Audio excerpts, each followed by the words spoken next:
friends, Kelly here, and we are nearing October, when many artists consider participating in month-long daily art challenges, like Inktober. In most of these challenges, you follow official prompts and draw or post your art daily. I personally absolutely love these types of challenges, and I've participated in Inktober for many years. This year, I'm preparing to join Furry Little Peach's art challenge, Peachtober, which is very similar but does not confine artists to any particular medium. I love these types of challenges because they get me to stretch my skills and my discipline, and they're always a really fun way to connect with other artists. But no matter what art challenge has sparked your interest or what time of year it is, it can feel incredibly overwhelming when faced with the daunting prospect of drawing or posting every single day. So I wanted to share my best tips to make sure you succeed in whatever art challenge you're getting ready for. The first and most important thing to prepare for an art challenge is to know your challenge. Whether you're participating in Peachtober or trying a 100 heads challenge, you need to know what the rules are. Peachtober, for example, is a daily art challenge where I'm going to follow the prompt word for every day, and I'll post to the platform of my choice. The 100 heads challenge, on the other hand, is where you draw 10 heads or portraits every single day for 10 days, which leads you to draw 100 heads. So know the parameters for success, and everyone is going to have different parameters. Maybe you want to participate in Peachtober every single day. Maybe you just want to do one Peachtober piece per week. Know what your goals are with the challenge and focus on what you can accomplish. You don't even have to post your work online if that's not your goal.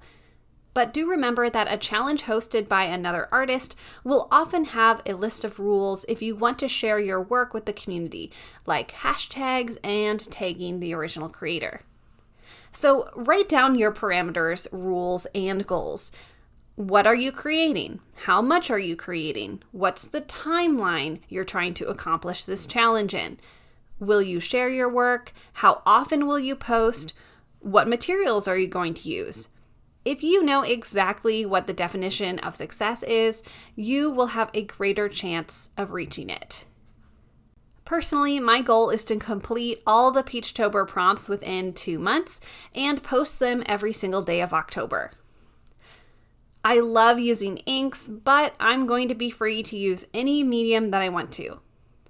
However, I am going to limit myself to drawing in one specific sketchbook. The second thing you need to do is schedule your challenge. Now that you've defined success, you need a plan to complete it. The best way to make sure you actually have time to complete your challenge is to schedule out your time. Be clear with yourself on what the timeline is and break it down to what you need to complete every day or every week. Choose a time every day or every week that you can work on your challenge and actually write it into your calendar. Don't let other things get scheduled over top of that time. This is your time for your art. Your art is worth your time. However, I do totally understand if you have a type of life where you just can't schedule things out. Instead, maybe choose an amount of time that you have every day, whether it's 5 minutes, 15 minutes, half an hour, and just be aware that that's going to always be on your to-do list, and you can slide it in to whatever 5-minute, 15-minute slot that you have available to you as the day progresses. And you can complete things with 5 minutes a day. Just change your goals to be able to match the time allotted. If you only have 15 minutes a day to paint, you're not going to complete a huge canvas every day, but you might be able to do 15 minutes in a sketchbook instead.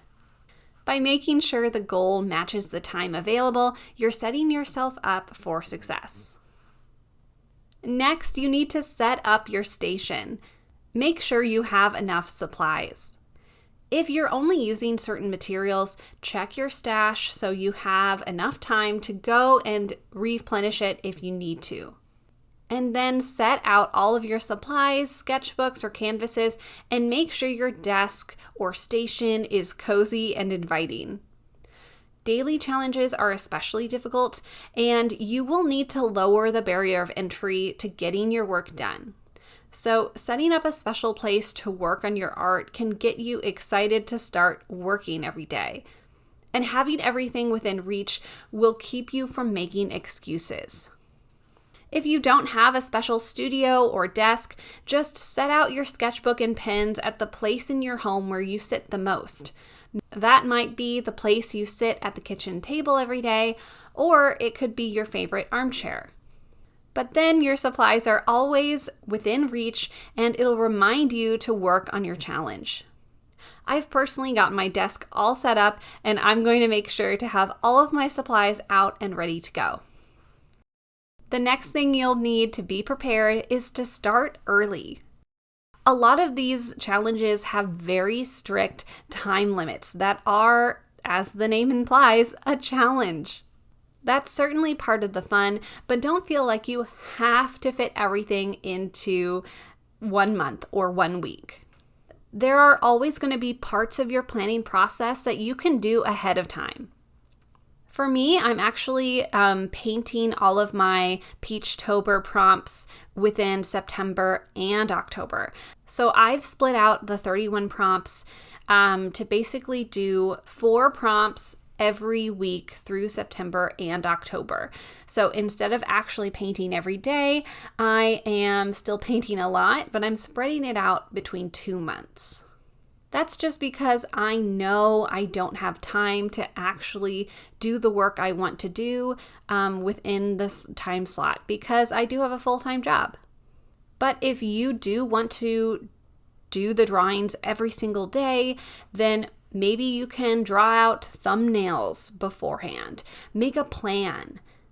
Then when you are sitting down to draw every day, you know exactly what you're drawing, and you don't have to spend quite as much time with the creative thinking and the layout and all of that.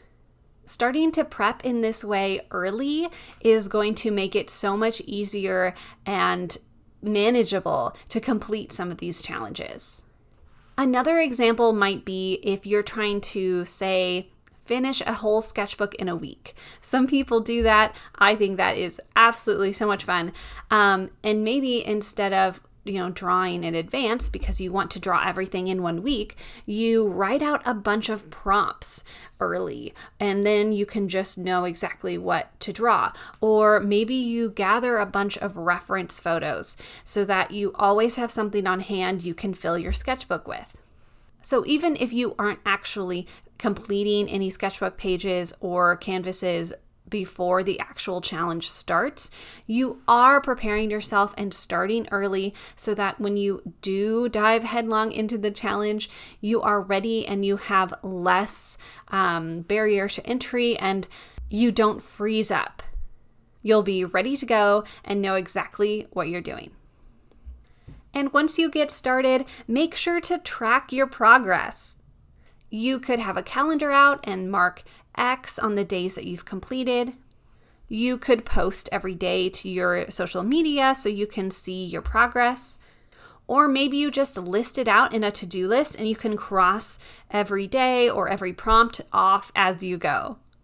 Seeing your progress laid out can be so motivating and will actually keep you going throughout the entire challenge.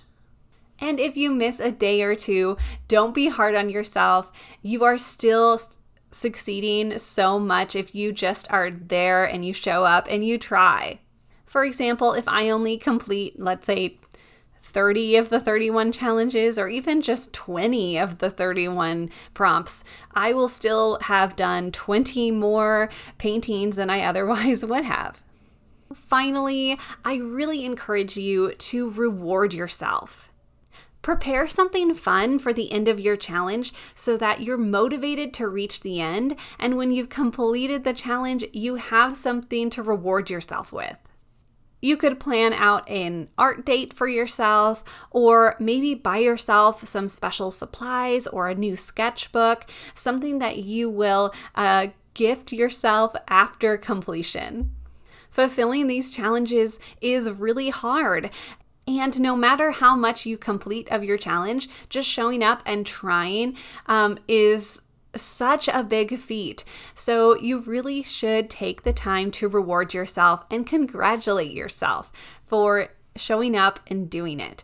And I really like having a reward in the corner of my eye as something that I can work towards.